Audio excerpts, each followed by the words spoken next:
I lived in Chicago in the 60s and 70s, and my mom was a women's libber.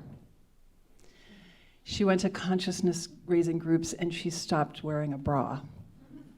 And every summer we went to Alabama to visit my grandparents who lived in Birmingham.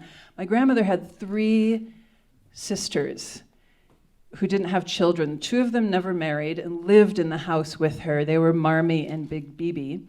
And Robina, we called her Beanie, was married, but her husband died of Parkinson's, so she was a widower for most of the times that I knew her. So we had these 3 great aunts who showered us with adoration.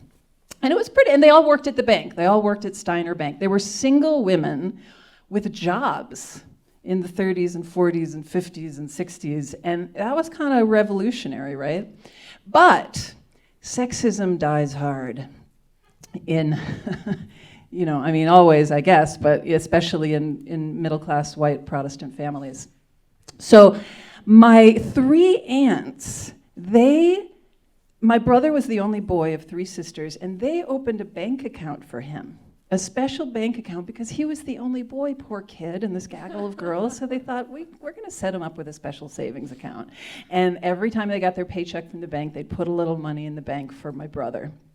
So when he was 18, he got a nice little chunk of change because he needed a little leg up, being the only boy.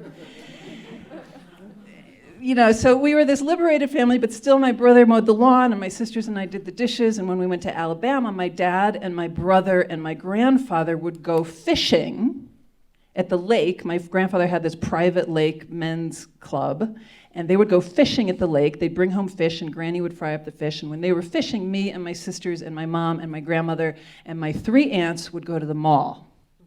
And at the mall, their favorite thing to do was to look at people, mostly women, walking by and talk about their bodies and what they should and shouldn't wear. This was my aunt, my grandmother and my 3 great aunts.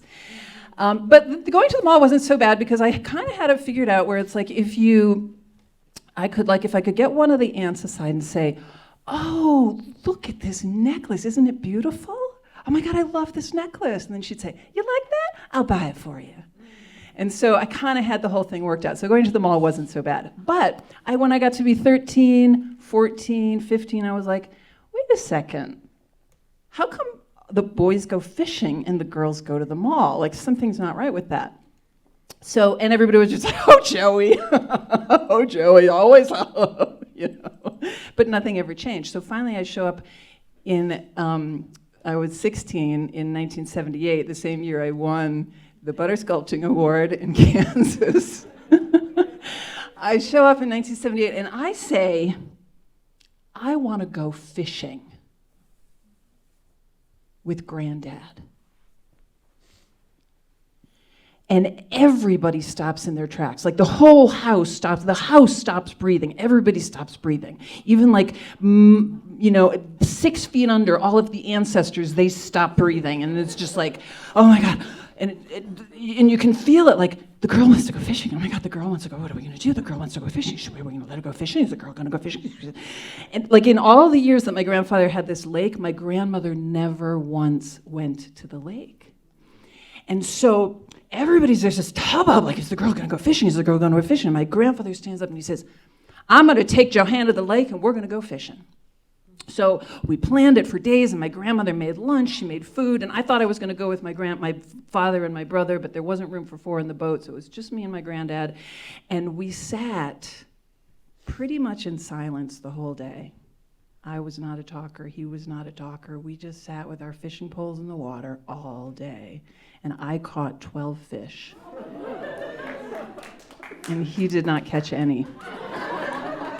And this was a big day, and he was so proud, and he went home, "Johanna caught all the fish," and then my granny fried him up, and he was like, his granddaughter caught the fish, and she's a fisherwoman, and it was a big deal. And you'd think that then I went back every summer, and my granddad would have this special day, but that was actually the first and the last time I went fishing with my grandfather. But I broke a spell. And then after that, for years, my grandfather, he would write a letter on his old typewriter. He would write a letter to the family or to me, and there was always the P.S., "I needed you on the lake today because I didn't catch any fish." So I became famous for and I was the only girl ever. He died when he was 99. I was the only female ever to go fishing with my grandfather.